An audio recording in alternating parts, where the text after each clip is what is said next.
Not because I doubted myself, but because I was told that I wasn't good enough.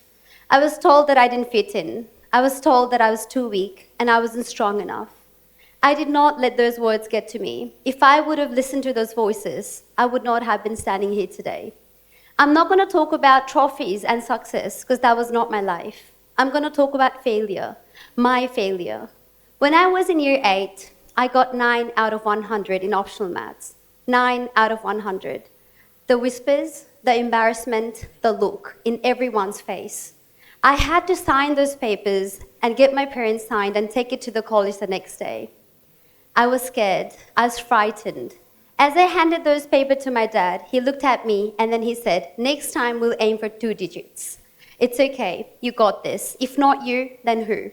He enrolled me in 3 different tuitions. And then I sat for the next term. I got 2 digits, 12 out of 100. I still did not pass. Well, that was a progress, but still didn't pass. Then came the 3rd term. I somehow managed to pass my year 8, and then I moved to year 9. Same story. When I was in year 10, school living certificate at that time, I was nervous, I was scared, I was very sick.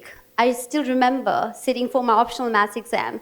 When I was looking out of the window, my mom was waiting for me there because she was worried that I would just collapse anytime and she would have to take me to the hospital. I remember only attending half of the exams. Then I was taken back home. I had already started preparing for my supplement exams because I was bound to fail. I was pretty sure I was not going to make it to my SLC. I was pretty sure that I had to repeat. I was pretty sure I was going to be labeled. Then came the result day. All of my relatives from all over the world had flown to Nepal for a little event, and that event was meant to be on the day that I had my results. I told my parents that I'm not going to go because I did not want to embarrass my parents. I did not want to embarrass myself. Somehow I gathered my guts. My dad called me multiple times. I picked up the call, and then he told me, "You passed." I did not believe my ears. I asked him to double check, and then he told me I had passed. And then he told me I had gotten 32 out of 100 in optional maths in my SLC and 42 out of 100 in my compulsory maths. I dropped the phone and then I cried my lungs out. I prayed, I thanked, not anyone but my parents for believing in me. Then I went to my relative's place with so much pride in me. When I walked in there, my parents had gotten all the sweets that they possibly could gather, and everyone celebrated me like I had just conquered the entire universe and the world. There were so many setbacks at that time where it made me question, if I would have listened to those voices, I would not have been educated today. Then in year 11 and year 12, I wanted to study, not for anyone, but for myself. Because at that moment I felt, if my parents believed in me so much, and if by just passing, it made them so happy, imagine if I were to study for myself, what would I do for myself? Year 11 and year 12, I studied for myself. I taught not just 1 unit, but 3 units nationwide. Then I was determined. I wanted to be a prime minister. I wanted to be a president. Next day, I wanted to be a lawyer. I was at that age. Then at the age of 17, I decided to go to Australia and study nursing. On the day when I was about to take off, I looked around. There were so many youth like me carrying so many dreams and hopes. Everyone were to leave, then who were to stay? That was the question that I had in my mind. When I went to Australia at the age of 17, I had to stay with a Australian family because I was a minor. The day I turned 18, I started staying with my uncle and my auntie. Australia was not glamorous, unfortunately. I looked for a job. I struggled 9 months. I did not want my dad to send 85 rupees equals to $1, waste his sacrifice and his savings. I don't come from a family with generational wealth. Neither does my family have abundance of resources. So I refused to waste those money, and I wanted to earn for myself and to pay off my tuition fees. The first job that I did was to cut the chicken. Ironically, and a funny story here, at the age of 9, I decided to go vegetarian. When I went to a remote part in Nepal, at that part, I became friends and best friends with my goats, with chicken, and unfortunately, on the 9th day of Dasai, I was befriended, and I served them as dinner. That incident traumatized me, and I decided to go vegetarian. So my first job, ironically, was to cut the chicken, lobsters and shrimps. I cried my lungs out. I used to go home crying every single day. I was feeling happy that I was at least earning something, but it was not satisfying at all. One fine day when I was going back home, I was being seated at the back of the bus. One elderly gentleman came up to me, and then he asked me why I was crying. So you know that point when you're crying, and then someone asks you why you're crying, you just start bawling your eyes out. That's exactly what happened. And when I told him the reason why I was crying, he told me no job in this world should make you feel the way you're feeling right now. So maybe you're destined for something bigger, something good. I, of course, did not believe his words, but those words gave me courage to resign. After that, I started working in an Indian restaurant. I started working as a toilet cleaner at Coles. I started mopping the floors, doing everything, working at Hungry Jack's. There were so many incidents where the burgers were thrown at my face, Coke was thrown at my face. But at the end of the day, I was determined that I'm going to do something on my own. I do not want to waste my dad's money.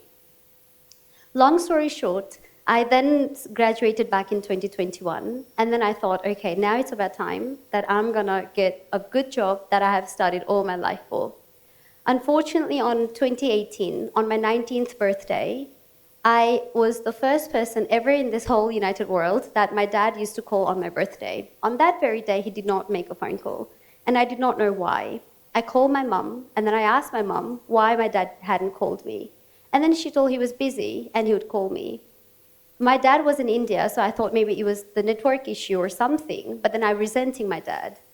But then a week later, I got a phone call from my uncle saying my dad had gotten into an accident and then he had lost his left leg.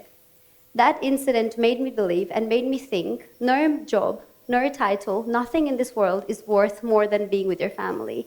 That was the second incident that made me feel that yes, I want to come to Nepal for good. The third incident, I've been fortunate enough to travel to a few countries all over the world. When I was traveling with one of my white friends, I saw how clearly he could clear the immigration. I saw how his passport was treated with so much pride. And then I, on the other hand, was interrogated for hours, like I was treated with suspicion, like I have a criminal background. And then I realized at that very moment, it's not about you yourself. It's not about how much money you've got on your bank account. It's about what your country carries internationally, the pride that your country carries internationally. That's where you get the real respect rather than you as an individual. And then I thought, if everyone were to leave, who were to stay again? There has been multiple incidents in my life where I have failed, where I have let all those voices get to me. I have sat in a room feeling depressed, feeling helpless, feeling alone, thinking, why is it only me in this world that goes through everything? Worst breakup, horrible jobs, and everything all in one. I failed many units even while I was in Australia. So why only me? So that question always kept on haunting. And then I thought one fine day, I want to try Miss Nepal. I want to go for Miss Nepal. People around me mentioned that I did not fit in, and I was the black sheep. I was the odd one out. I did not look the certain prototype that Miss Nepal would ask for. I did not have the height. There were so many voices, not just from my relatives, but also from my friends, that I do not think you should go because you're just going to embarrass yourself in international and national stage. And then I was determined, no matter what I do, I'm always going to embarrass everyone and anyone. But if I have that thing within myself that I want to go and explore something, I'm not going to let these voices stop me. And then I tried for Miss Nepal, and if I wouldn't have tried, then I would not have been standing here today.